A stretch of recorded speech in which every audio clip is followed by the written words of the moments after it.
আমরা ডিওয়াইএফআই এবং টিএফের পক্ষ থেকে আমাদের রাজ্যের আইজিপি ল অ্যান্ড অর্ডার ওনার সঙ্গে আমরা ডেপুটেশনে মিলিত হয়েছি।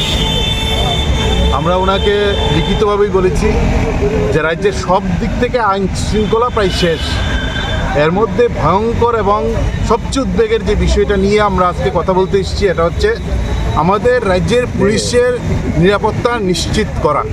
এবং পুলিশের নিরাপত্তা নিশ্চিত করার দাবিতে পুলিশের আইজিপির কাছে ডিওএফ এবং টিএফের পক্ষে ডেপুটেশনে মিলিত হয়েছে। আমাদের যে প্রতিদিন মানুষের উপর আক্রমণ, বিরোধী দলের উপর আক্রমণ, বিরোধী নেতাকর্মীর উপর আক্রমণ, ছিনতাই, চুরি, লুট, কুল্লাবাজি, রাহাজানি সব হচ্ছে। কিন্তু এই সময় আমরা লক্ষ্য করছি একই সঙ্গে পুলিশের উপর আক্রমণ, সমাজবিরোধীদের আক্রমণ প্রতিদিন বাড়ছে। পুলিশ অফিসার দুর্গাচরণ রানকোলকে খুন করা হয়েছে, গ্রেপ্তার নেই, শাস্তি নেই। গত দুদিন আগে বটতলাতে পুলিশ সদর দপ্তরের সঙ্গে থেকে একজন ট্রাফিকের সাব ইন্সপেক্টরকে প্রায় অপহরণ করে তুলে নিয়ে গেছে, আজকে পর্যন্ত কোনো গ্রেপ্তার নেই। আগরতলা শহরের বুকে বৎসরখানেক আগে এখানেই ডিউটি করছেন পুলিশ অফিসারকে অপহরণের হুমকি দিয়েছেন, 10 মিনিট পুলিশ থানাতে তাদের আটকে রাখতে পারেননি।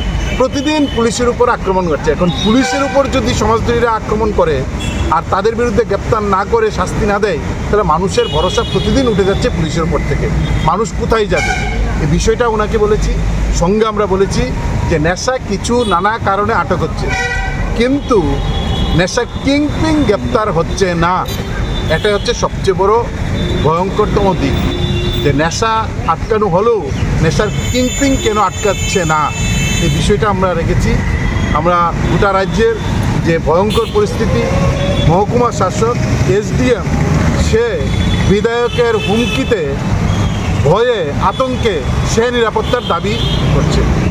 আমাদের রাজ্যে বিচারক জায়গা কিনতে গিয়ে সমাজবিরোধীদের দ্বারা আক্রান্ত হচ্ছে। বিচারক, এসডিএম, পুলিশ অফিসার সবাই আক্রান্ত, আমরা তো প্রতিদিন আক্রান্ত। এই পরিস্থিতিতে আমরা ডিএফ এবং টিএফের পক্ষ থেকে আইজিপির কাছে বিষয়গুলো তুলে ধরেছি এবং আমরা দাবি করেছি যে পুলিশের উপর আক্রমণ যা বাড়ছে এটাকে কমান, তাদের বিরুদ্ধে কঠোর ব্যবস্থা নেন। কিন্তু ব্যবস্থা নিতে গিয়ে দেখা যাচ্ছে যারা আক্রমণ করছেন তারা শাসকের সঙ্গে ঘনিষ্ঠভাবে যুক্ত, ফলে পুলিশের উপর আক্রমণকারীদেরও সেখানে ছাড় দিয়ে দিচ্ছেন, তাদেরও কঠোর শাস্তি হচ্ছে না। এই বিষয়গুলো নিয়ে আমরা সেখানে ডেপুটেশনে মিলিত হয়েছি। কী বলছে তিনি? আমাদের কাছে মনে হচ্ছেন অনেকটা সরকার পক্ষে মুখ্যমন্ত্রী ভাষায় কথা বলেছেন, তথ্যের কথা বলেছেন। আমরা বলেছি তথ্য নয়, বাস্তবের কথাটা আমরা বলার জন্য এসেছি। তিনি কতগুলো ডাটা, এনসিআরের ডাটা এখানে উত্থাপন করার চেষ্টা করেছেন, কিন্তু আমরা বলছি এই ডাটাটা বাদ দিন, আপনি বাস্তবে আসুন। সদর দপ্তরের সঙ্গে থেকে পুলিশ অফিসারকে গাড়ি তুলে নিয়ে যাই, এই বাস্তবতা উপলব্ধি করার জন্য আমরা ওনাকে অনুরোধ করেছি। যে প্রতিদিন এটা বাড়ছে, কিন্তু যারা করছেন আমরা জানি না। এই অপরাধীদের রাষ্ট্রপতি কালার পুরস্কারপ্রাপ্ত পুলিশ আজকের দিনে দাঁড়িয়ে ছিনতাই কাণ্ডে যারা যুক্ত তাদেরকে গ্রেপ্তার করতে পারছে না। আমরা এটা বলেছি যে কী কারণ, কোথায় বাধা? মুখ্যমন্ত্রী বলেন কাউকে ছাড়া হবে না, কিন্তু ঘটনাচক্রে মুখ্যমন্ত্রী যখন কাউকে ছাড়া হবে না বলেন তখন কাউকে গ্রেপ্তার করেন না।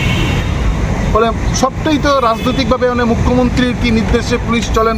আমরা বলেছি পুলিশকে যে কোনো পক্ষপাতিত্ব না করে, কারুর দ্বারা প্রভাবিত না হয়ে সংবিধানের উপর যে শপথ নিয়ে তারা এসছেন সেই দায়িত্বটা যেন পালন করে।